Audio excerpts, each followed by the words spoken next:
Good evening, buenas noches, and thank you for tuning in.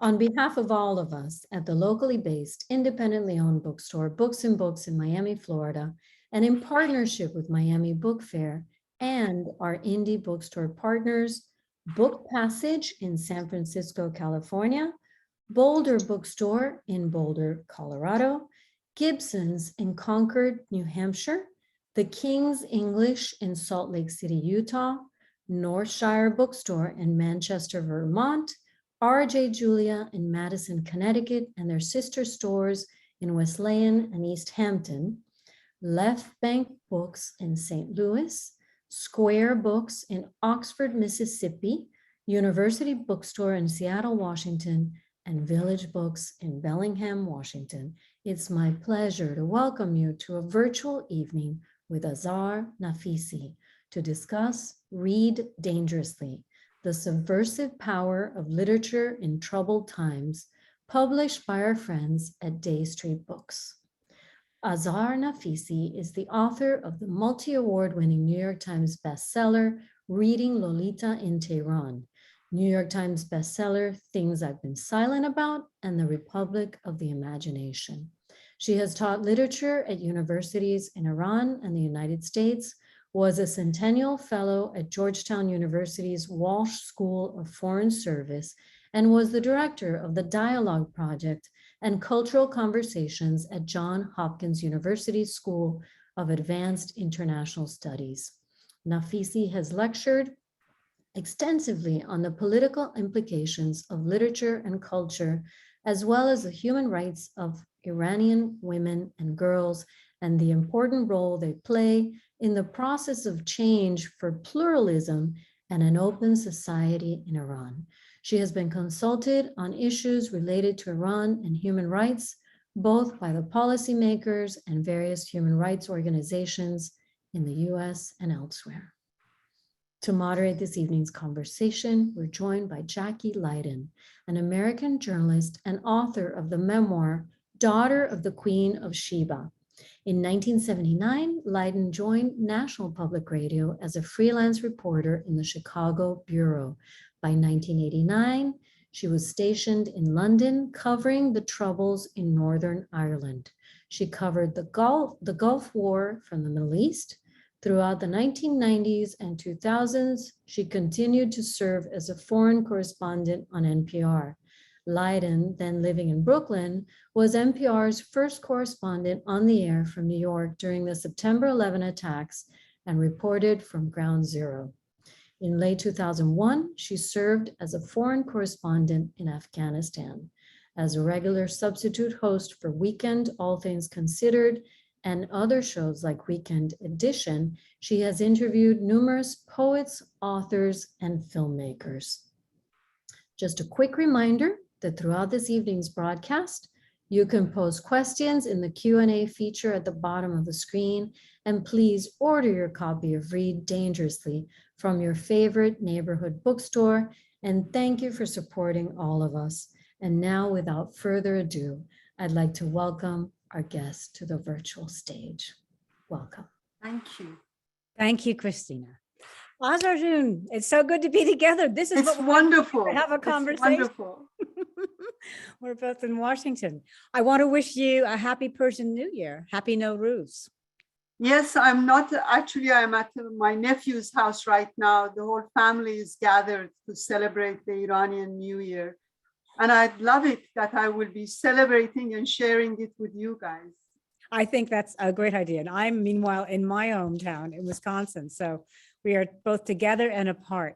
You know, I wanted to give our audience something, if you'll indulge me a little bit. I don't think I would normally do this with even an author who was a friend, but you and I go back to some very special moments. And it was my very first trip to Iran in 1995. I believe Geraldine Brooks, the author, and another friend had given me your name. She might have included you in a story she did, but then I thought, I'm going to go and knock on that woman's door. I was all alone in Tehran, and I wanted to play for our viewers tonight a little bit about our first meeting. Would that be okay? Yeah. Yeah. I hope that everyone can hear it. So this is me recording Azar at home in her apartment, where you taught the students who would become the protagonists of reading Lolita in Tehran. Many of them were your university students, right? Yes. All right, here we are saying hello. The strictest Islamic dress. Bye, sweetheart. Bye. He's going to his English class.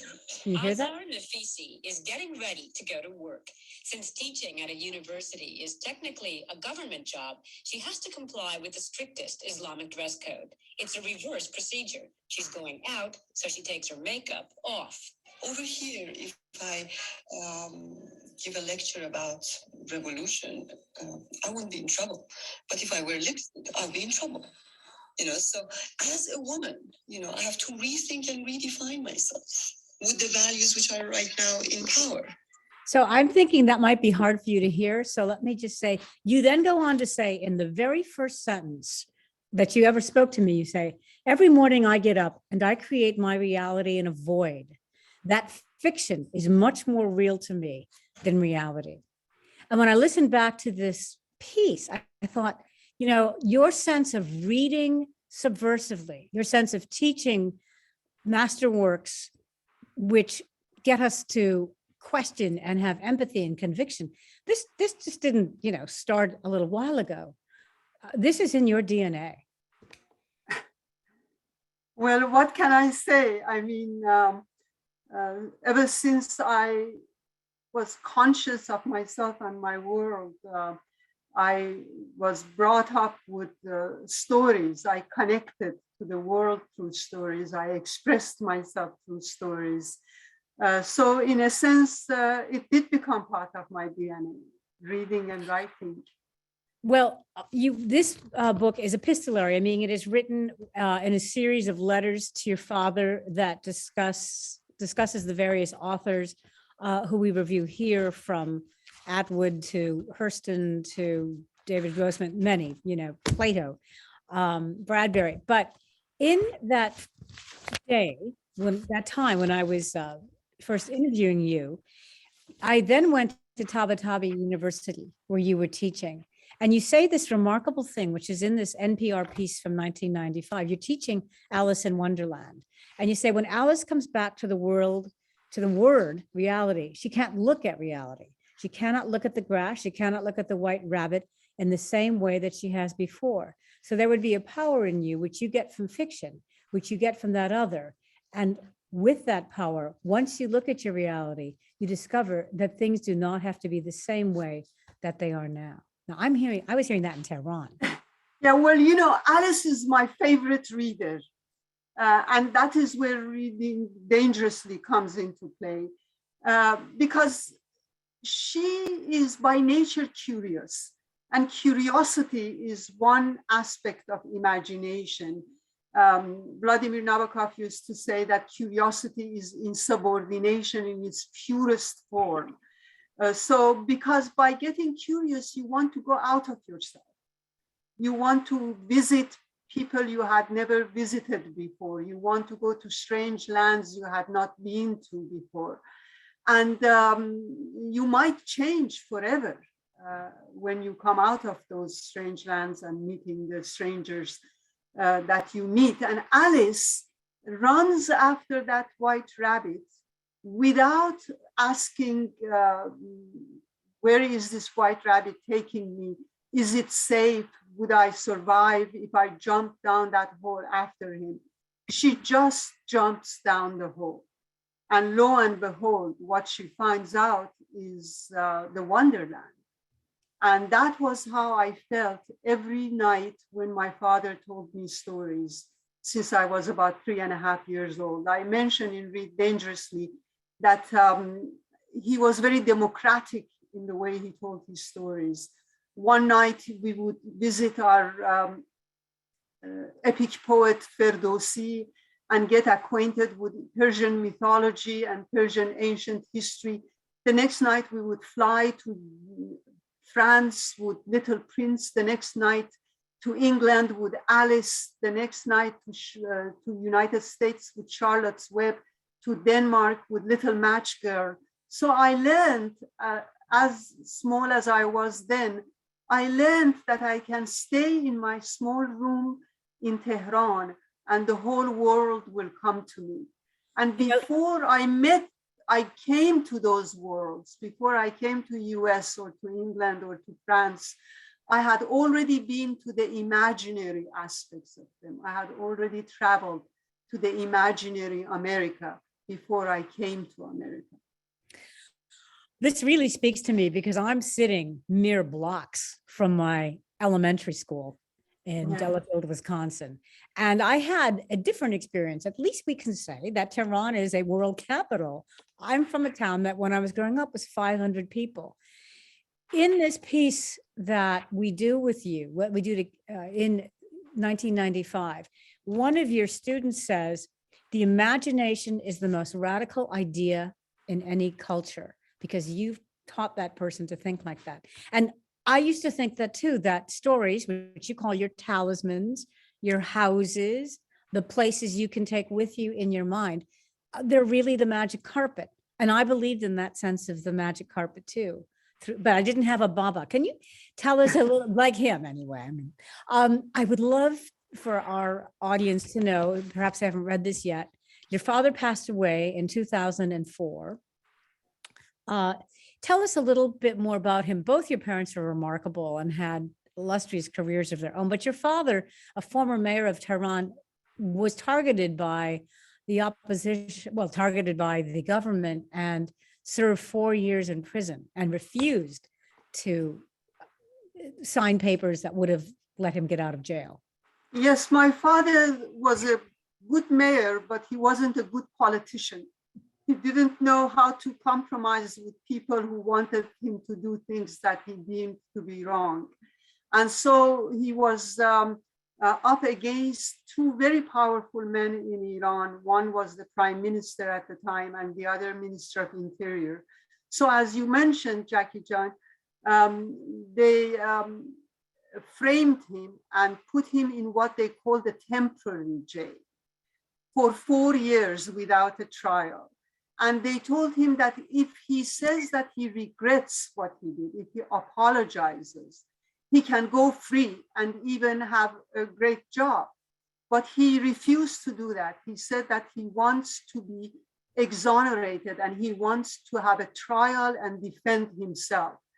And finally, they couldn't do anything about him, so they had to have a trial, and he defended himself.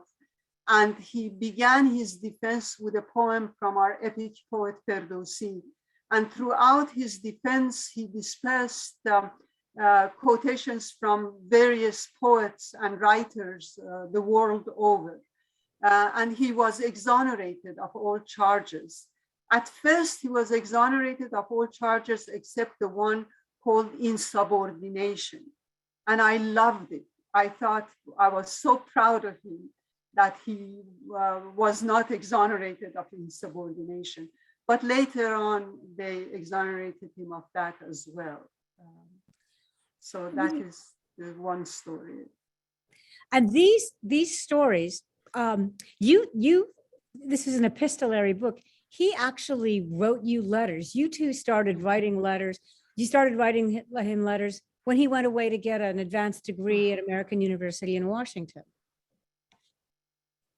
Yes, the first letter he addressed to me, I was 4 years old and I still have the notebook. He wrote in the diary, talking to me about where we were now and how I was his hope for the future, and talking to me as an equal, as if I could understand everything that he was saying. And he hoped that one day I will read this letter. And as you mentioned, when he went to United States studying at the American University, I was 6 years old. And I had just learned how to read and write. And we wrote letters then. And we just kept on going. Until the day he died, we had conversations, a lot of them through writing letters. When I came to America in 1997, we faxed. And in the fax from our private lives to Martin Luther King and Gandhi or Victor Hugo and Eluard, we discussed all of these things. So writing letters to him for me was a very intimate act. Why did you decide that you would continue the conversation, if you will? You begin this book in 2016 with letters to him. It is the beginning of the Trump presidency. You are, I don't think horrified is too strong a word to say.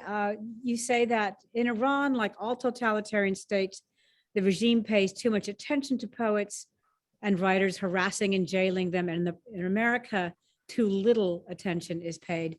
And you write to your father about this idea. Yeah, I was sure that he would feel with me the fear that I had at the direction this country was going, and I wanted to share that with him.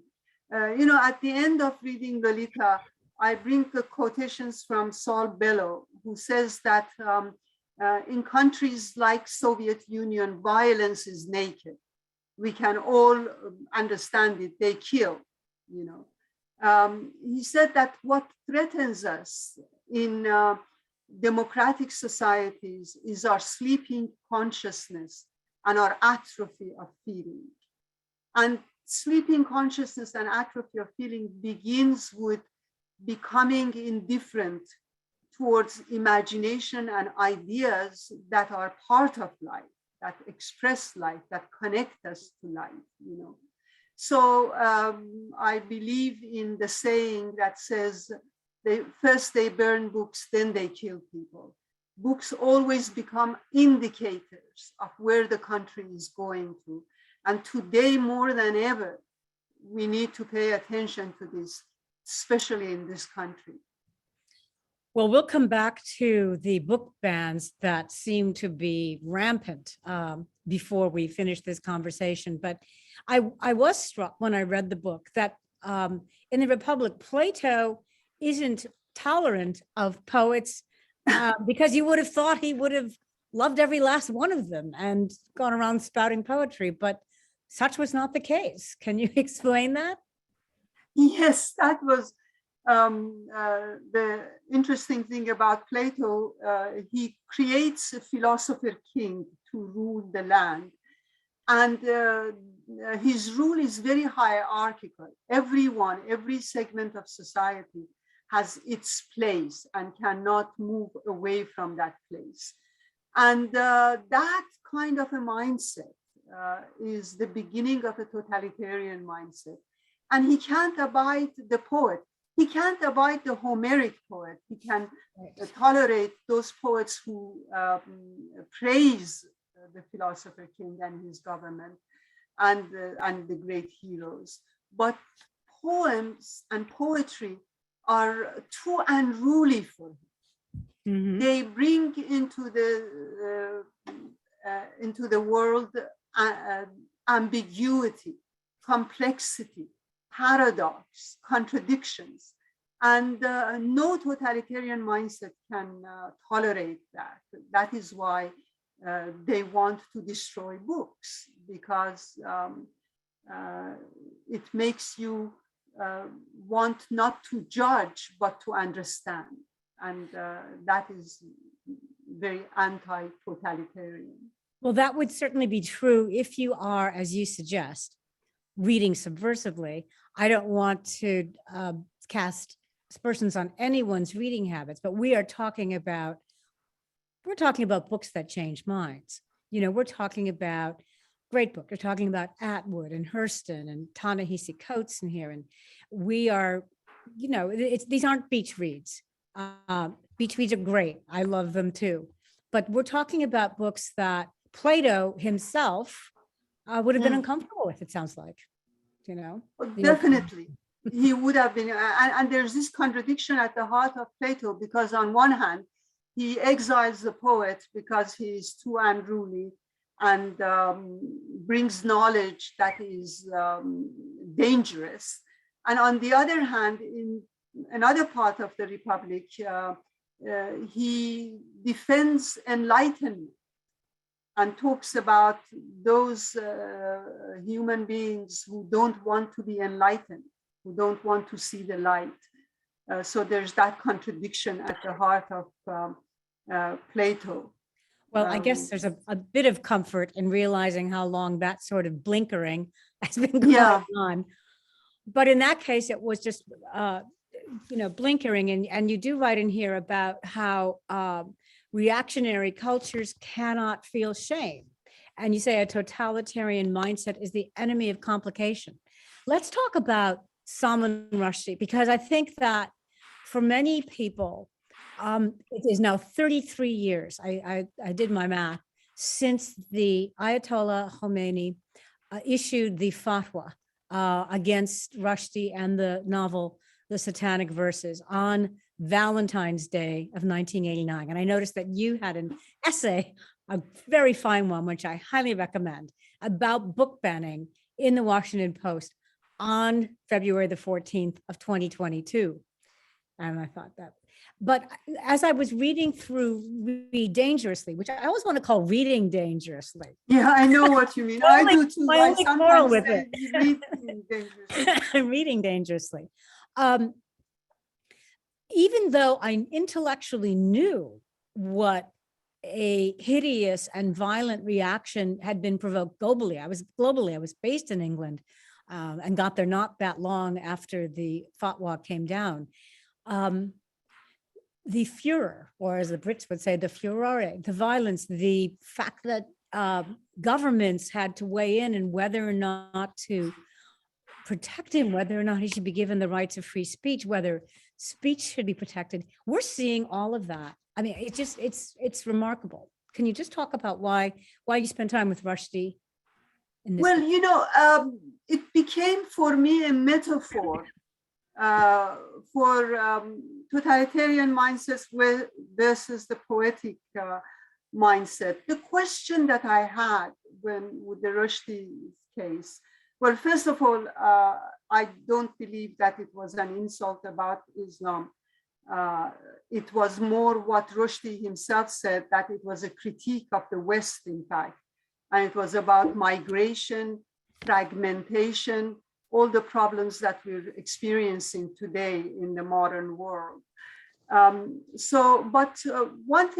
question that came up for me was, what is it about a writer who has nothing but his or her pen, of course, his or her computer,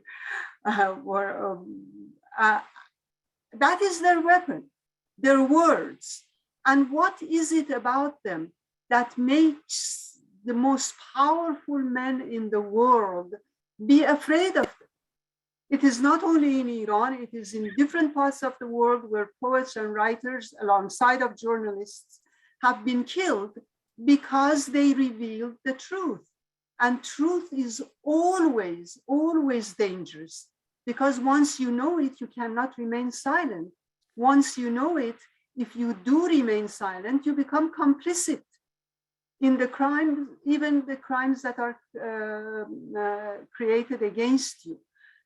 So that was why I brought that case, because I wanted to open to discussion the power of the writer, the power of words, and how much they matter, in fact. You quote him, and he writes, "What is free expression? Without the freedom to offend, it ceases to exist." And in the Satanic Verses, he writes, "A poet's work is to name the unnameable, to point at frauds, to take sides, start arguments, shape the world, and stop it from going to sleep. Stop it from going to sleep. One side creates the noble lie to preserve order and power. The other side attempts to replace the lie with the disturbing and subversive truth." Exactly what you were just saying. And I thought, this was written decades ago, but that sentence speaks to me so much now when we are facing the intolerance. Yeah. Intolerance, Jackie John, I don't know, you know so much about Iran as you know about every other part of the world. That is I'm always amazed by the way you become part of the cultures you go to. And that is why people open up to you and talk to you. And I was wondering if I could use an anecdote about censorship and banning. Yes, please. And most probably you know this. I'm not sure if you do or not. In Iran, the head censor for the theater was blind. I mean, he was literally blind, and he would sit in the theater and someone would sit beside him and tell him what is happening on the stage, and he would decide to cut the parts that he has heard about. And he had told the scriptwriters and the playwrights to read their plays into a tape and not dramatize or use any emotions while reading them. And he would listen to them and judge what he wants to cut. Now that blind censor for me became a metaphor for all forms of censorship and cancellation, because it is not because they see you and they don't like what they see, it's because they don't even see you. They have already defined you. They don't need to know you in order to reach a definition. They want to impose their own definition on you. And that is why books become so subversive. Fiction, great fiction, is democratic through its structure. I mean, a great writer gives voice to every single character in the book, goes under their skin, even the villains and the people that the writer doesn't like get a voice. Right. So it is the most democratic form of expression.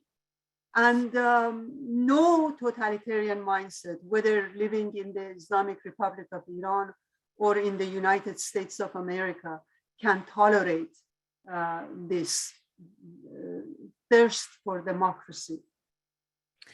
Well, it makes me wonder why certain books are constantly first on the list when it comes to books being banned. I mean, I think we're all a little surprised by Mouse being banned by Lynn County, I think is the name of the county in Tennessee, the school board.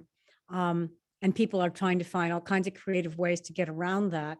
But Toni Morrison and Margaret Atwood seem to always be at the top of the list. The Bluest Eye, Beloved, and then we go over to The Handmaid's Tale. You could probably give me other examples. There are hundreds of books, so we, I don't want to leave anyone out, but we have to. But why do some of these, and of course it used to be that Huck Finn and Tom Sawyer would be banned. Why are some of these classics the first books to be teed up for literary? Why are, I didn't get the last. Why are some of these books the first to come forward for silencing, censorship and banning? Mark Twain talks about, instructs the writers to not say the lady scream, the old lady scream, to bring the old lady on stage and let her scream. That is what these writers do. They show you reality in its naked form. They show you reality the way you don't see it and are afraid to see it. And thereby they make you disturbed. And our culture has become so complacent. The desire for comfort has overwhelmed every other urge. You notice, Jackie, how many times we all say, oh, this makes me uncomfortable. I don't want to hear this because it disturbs me.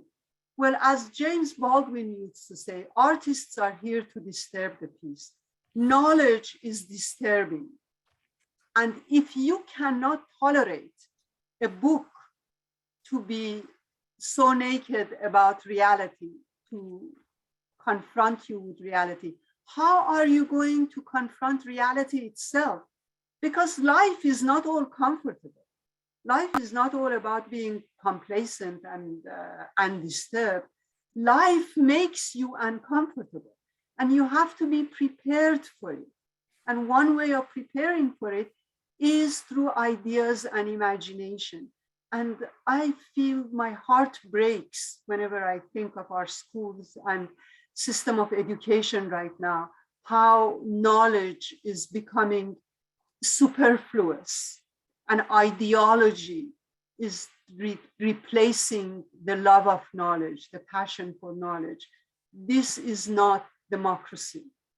Well, let me hold something up in contrast to that. The time is flying by and we have to allow space for questions. So It always flies when I talk know I to could you. talk for a couple of hours. I feel like I'm already, but I wanted to just in what you were talking about with the classroom. I met some of the students who would then become a part of reading Lolita in Tehran. And one student who describes himself as a devout Muslim. I don't know why I would have asked him that. Somehow we got it in there. This is 1995, my first trip. Who knows? He said, or she said, and then he was joined by his wife, to judge people as to bad and good is to actually slaughter them. This is your student. And he's talking about how reading Nabokov and Carroll and Austen have broadened his notions of morality. Everybody should have a right to a voice of his own, and others should respect that voice, no matter how different that voice is. And we'll expand that to his, her, them. And this is what I found in James. How you treat other people's voices shapes your identity. Well, there you have it, from this place that we think of as repressive, and then we are casually dismissed. I mean, we talk about our freedoms, but how can we have freedoms if we are not encouraging our own students to read dangerously? That is exactly the point, that how can we, I was thinking about the war in Ukraine. We are talking about democracy and defense of democracy. To begin with, we were not prepared for this assault on Ukraine because we were not paying attention to these other parts of the world. And now we understand that democracy in a land thousands of miles away from us, in a land where we don't speak the language of its people, where we don't know its people, democracy in that land directly and indirectly affects us. But at the same time, the question you made about parents and children, I would like to make also about this democracy. How can we be leaders of democracy in the world when we ourselves are not talking to one another?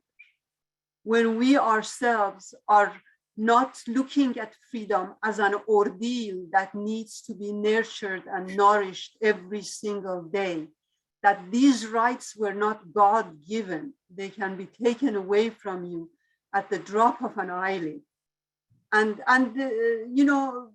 in some parts of the country, that mechanism has already started taking away the rights, And we need every reader in the world and in this country needs to think about these matters and find ways of voicing his or her concern. Well, near the end of this book, you're actually asking readers of the world to unite and defend their right to read freely. And there may have been a time when I thought that was, a noble sentiment, but we didn't need to be encouraged. And now I feel quite differently. I'm not familiar with, it will be exciting to explore more Ukrainian fiction and poets, and someone can educate me on that. But I do like what you say, but despite what you said about my worldly knowledge, it seems that a lot of it did not go quite that far east when it came to culture. But I think that we see these cultural institutions being attacked. We see a place where people would perform, where people, and we have also seen cultural icons in Russia denounce the war. And I think something really goes along with writing, of course, and reading, but also just what we talked about at the beginning, the free expression. Of all the we need to talk about James Baldwin a little bit more before we conclude. But, I love your point about fiction has a multivocality, and you said we need to give the villain our voices, and we need to listen. We need safe corridors or some kind of corridor where we can actually hear one another without denouncing each other. And then it made me think of The Handmaid's Tale, and you have some fun with talking about Aunt Lydia and what kind of character is she going to turn out to be. And I choose her because I'm hoping that people will have some familiar with The Handmaid's Tale, either from reading Atwood or from perhaps seeing the series on television. Do you have villains that you particularly like to think about, muse about? Well, I had this experience in Iran. I mentioned it in reading Lolita, where this guy who was a member of the militia, and he had so much power, one day came to the classroom and poured gasoline over himself, set fire to himself, and started running through the corridors, shouting, "Look what they did to us." And it was that scene I never ever forget. When I was looking from top of the stairs at him being taken down, and of course he died. And they wanted the classes to go as usual, but the classes didn't go as usual. But there are two things about that. I realized something about my quote unquote enemy, because up to then, he was the member of militia. He had power over my life and death, never mind over my job. And here he was pouring gasoline over himself. I was teaching Henry James. And so I felt that there were things about these people, individuals in the camp of the enemy that I don't know about, that I don't know the violence they're using is out of fear.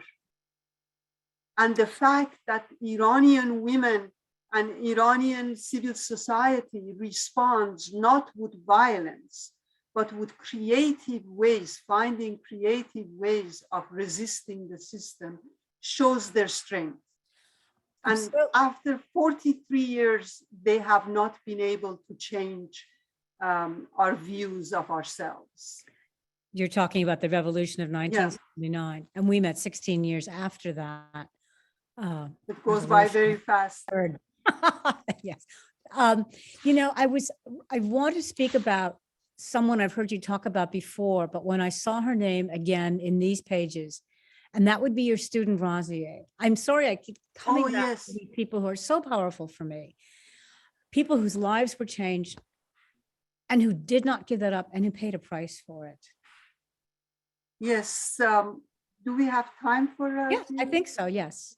Yes, we do. Razieh was a student I had the first year I went back to Iran.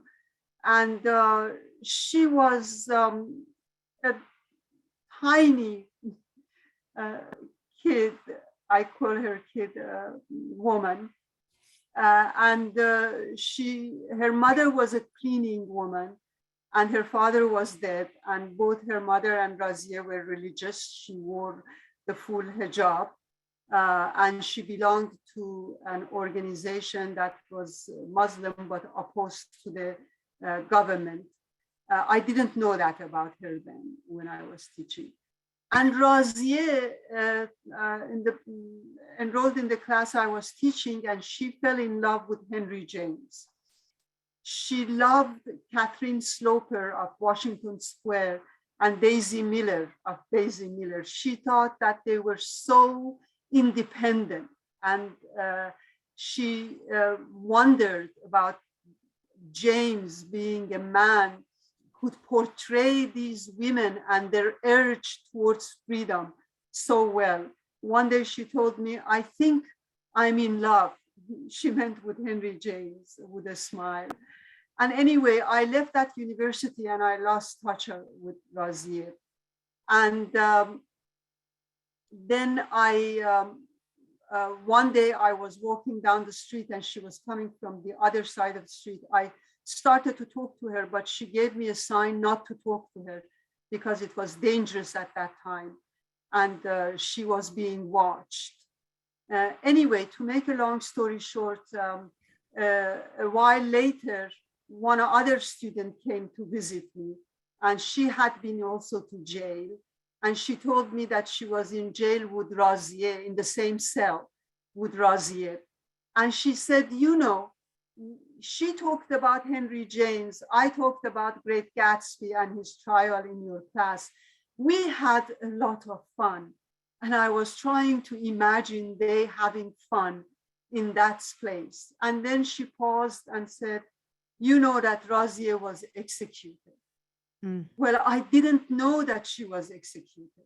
And one reason I'm telling you about this is that Razier doesn't leave me.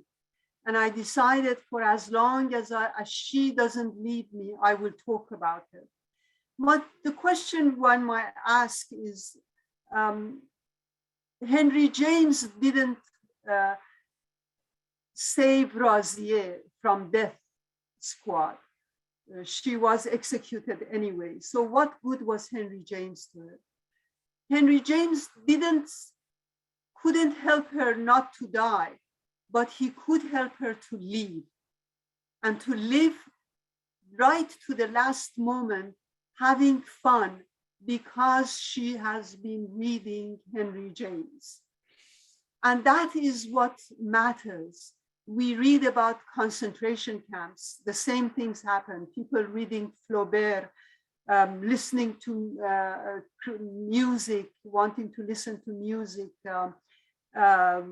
thinking of a painting.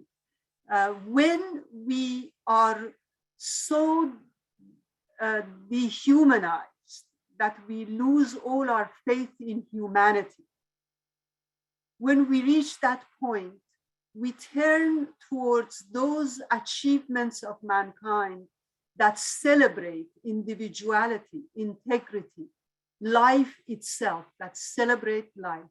And that is why we go to imagination, because it is all about life while we are alive and when we're on the edge of death. Does a totalitarian mindset, does this have to be a part of our human experience? Why are we so drawn to, in some sense, interrogating the universe as humans, and in others, not allowing other people to do that?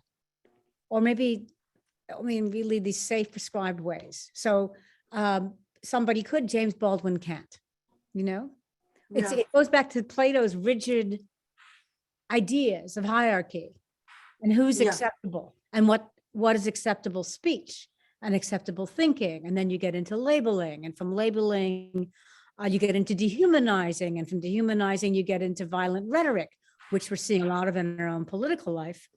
And pretty soon you have severe problems. And you use that word, civil society. I used to think that I was illuminating. The reason I wanted to meet you was because all through the time that I reported in and out of the Middle East from about 1992, the final year, really, I think was 2007. I always wanted to meet artists and writers, especially writers, because such people, and when I say artists, all kinds of draw, because such people had their feet in more than one world. They had that multivocality of vision. Yeah. And that is why I wanted to meet you. Because I knew that you would be able to explain the Islamic Republic far better than some official from the Islamic Republic could ever explain it. By the way, audience, we are taking your questions. I see a couple beginning to come in here, and don't worry, we will get to them. So please send them on in. This is what we're here for. And we want you to be part of the conversation as well on this eve of the Persian New Year. So why, if in all these authors, I don't like to ask people about things like favorites, but you did say in your letters to your father that you would have liked to have introduced him to James Baldwin. And I just, Yes, I really would I have. can imagine that. I just think they would have loved one another. Because My father was mesmerized by America, and he actually, at the end of Read Dangerously, in the appendix, I have his open letter to Lyndon Johnson. yes, it's a He wrote a marvel. letter to Johnson when Johnson started talking about his great society. And my father was mesmerized by this contradiction at the heart of American society. On one hand, it was one of the freest countries in the world, the free speech, and very prosperous. On the other hand, also poverty-stricken. Some of the worst slums in the world you can find in the United States, and racism. Racism really bothered him, and he kept coming back to it. And I think that with Baldwin, he would have agreed that America, its future, is intertwined with the future of racism, whether we'll be able to abolish it and entertain genuine democracy, or embrace it, or try to ignore it, which doesn't work either, you know. But on many other things, James Baldwin was worried that he will become like his enemy. That is what I worried both in the Islamic Republic and during the former president's presidency. I felt that I'm becoming like them. I become violent. I want them to die, you know, or with Trump, I would use almost the same language he used. And, you know, Ukraine again is teaching us a great lesson. Putin kills children and kills innocent civilians. What do Ukrainians do? They call on Russian mothers to come and collect their captured sons. They don't become Putin. They keep their independence, their individual integrity. And I always, in the book, I bring an example from Nancy Pelosi, where Trump used to call her Crazy Nancy and all sorts of names. And once she said, I pray for him. Mm-hmm. And I thought, okay, how is he going to respond to that? Because she refused that one time, she refused to go into his domain and use his language. She kept independent of that and used her own language and remained in her own domain. And that was a domain that he could not confront. That's a really interesting example. And you do have it in here. And it really goes well with a question that we got from Philip, who says, doesn't our growing fixation on politics today impact the most on our understanding of life? Yeah. Well, are they so different though? Should they be? I mean, does politics have to be so divorced from the, you know, notion of inclusion, for example? Yeah. And that's what Nancy Pelosi was really doing there. She was, and just today, the Washington Post has an editorial about violent rhetoric and it finding a place in the GOP and what that can do. You know, that whole notion of it can't happen here. I remember, I don't know if I ever thought like that when I was in Iran or other parts of the Middle East. I remember I came once after a long time abroad, I came back to Canada, and Canada was going through, Quebec was going through a secessionist movement, and people were talking so terribly about each other. And I thought, I'm in North America. A lot of this dehumanization can happen right here, you know? So anything, you know, Philip says, does it impact on our understanding of life? I think it does. Yeah. I think I'd have to answer that in the affirmative. Let's take another question. Sorry, suddenly there's a lot of them. This is more of a comment. Is this reminiscent? This is chillingly reminiscent on the rise of Nazism, We are living in perilous times in many ways, but especially in the whole writing, reading, free expression realm. And that kind of speaks to what we've been chatting about. Yes, yes. I'm glad that you reminded us. And here is another one from Anthony. This is a call for our better angels to break down the barriers consisting of ignorance and prejudice and pave the highway full of life, love, and compassion, leading to a place where all people are respected as the unique human being that they are. I like that. Hallelujah. Anthony. You reminded me of a quotation from James Baldwin when he said, ignorance allied to power is the most pernicious enemy of justice. When I was a girl, my mother, we lived on a small country road where in fact we still have our family home. And she used to say to me, you know, that road goes away from here, not just to here. That road goes out there and all your stories are out there. And I had this little newspaper called the Family News that I would hand out, you know, here in town to people on my road.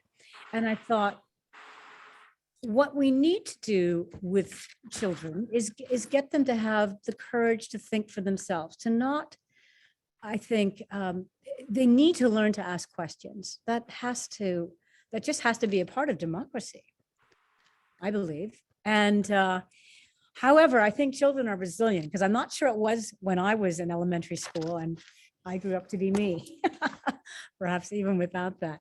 Here's another question. And this is a nice one. Who are the contemporary authors that provide you with hope today? You have a lovely epigram in here from Edwige Danticat, for example. Hope. I had Danticat, yes, and I talk about Ta-Nehisi quotes. He brings hope. There was the novel Americana, which I loved because it was quite serious and quite fun. And there are a lot of, but you know, good authors are just good authors, contemporary or not, they are great authors, and I'm very promiscuous when it comes to authors. I want them all. All right. Someone here wants to have you talk about an essay you wrote a long time ago. My students enjoyed I Believe in Empathy, your essay. They live in ephemeral digital spaces, yet they impress me with their creative work. Do you have any advice for students based on this essay that you wrote long ago? What would the question be on empathy? Your essay, I Believe in Empathy. What would your advice to these students who, you know, how do you hang on to empathy when it seems like the world is trying to take it away from you? The more the world takes away from us the power of empathy, the more we should empathize. I remember a quote from Henry James during World War I, when he was very much against that war.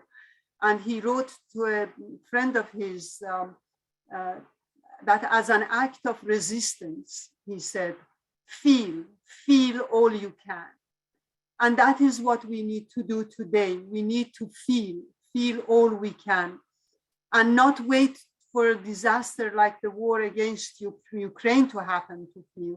That is where the stories come in, because we can, through curiosity, you know how you read a good story, you want to follow and see what happens next. You know, through that curiosity, you reach empathy, you connect to people you should be connected to, not people who are you meet at your job or are your neighbors, but people who share the same passion with you.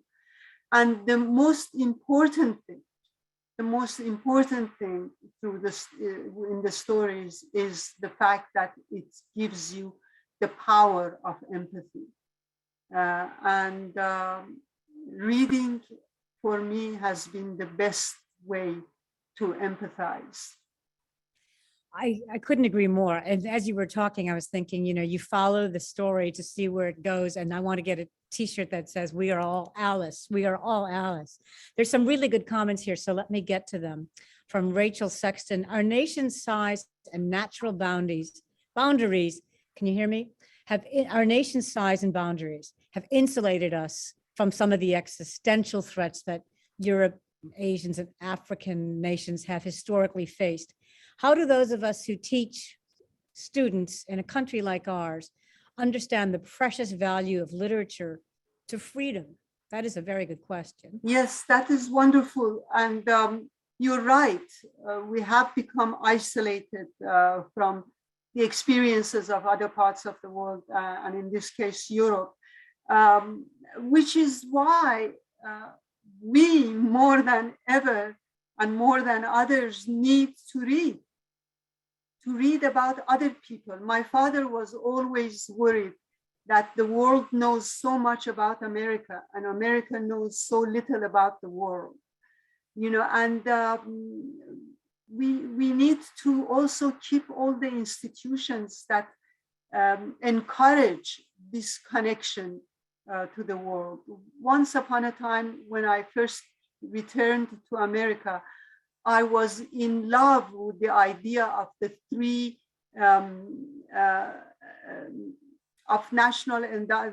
endowments: National Endowment for the Arts, National Endowment for Humanities, and National Endowment for Democracy.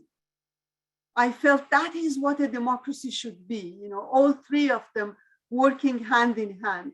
And that is how we should act. We should bring in art and literature and music from other parts of the world to understand the way what Shakespeare put to us as a question, to understand the question, if you prick us, do we not bleed?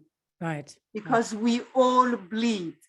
Right. We all bleed, and we all have something in common, which is our common humanity. I think that we're going to take just one more question, and this segues nicely into it. Joyce Young: "I'm concerned with the devolution to there being only two points of view. I'm concerned that we're shrinking down to only 2 points of view, 2 ideas, 2 opinions, leaves out so many possible ways of thinking about things. Who could I suggest, I think, again, to students or friends, who might be some writers to read that we can use to open up our thinking and our conversations so that can go beyond only 2 ideas?" Well, Joyce, do start with Read Dangerous. Because you will, I'll just very quickly say, we're running on time. I was reading, you talked about the Israeli author David Grossman's novel, To the End of the Land. And this is about the experience of a traumatized Israeli soldier and his ex-wife. And I cannot wait to get my hands on it. And then countering that with Elias Khoury's Gate of the Sun. So you will find people that perhaps, you've only read, I mean, it's not only, but, an excerpt in the New Yorker, a short story in the New Yorker. And we all, we need to make reading as much a part of our life as yoga or, that cup of tea, a daily, voracious practice that it just, imbues our souls with stretch and empathy, as you said. If you want to know about totalitarian mindset, I would suggest Hannah Arendt. She's wonderful. And alongside of it, if you want to know more about now, Anne Applebaum's one of the most recent books of hers called The Twilight of Democracy. Yes.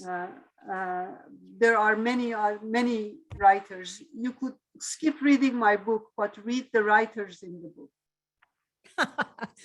I would like to conclude, again, because it is Persian New Year, and because another place that you could read, by the way, is go to the website for Writers for Democracy, which is something I'm a part of.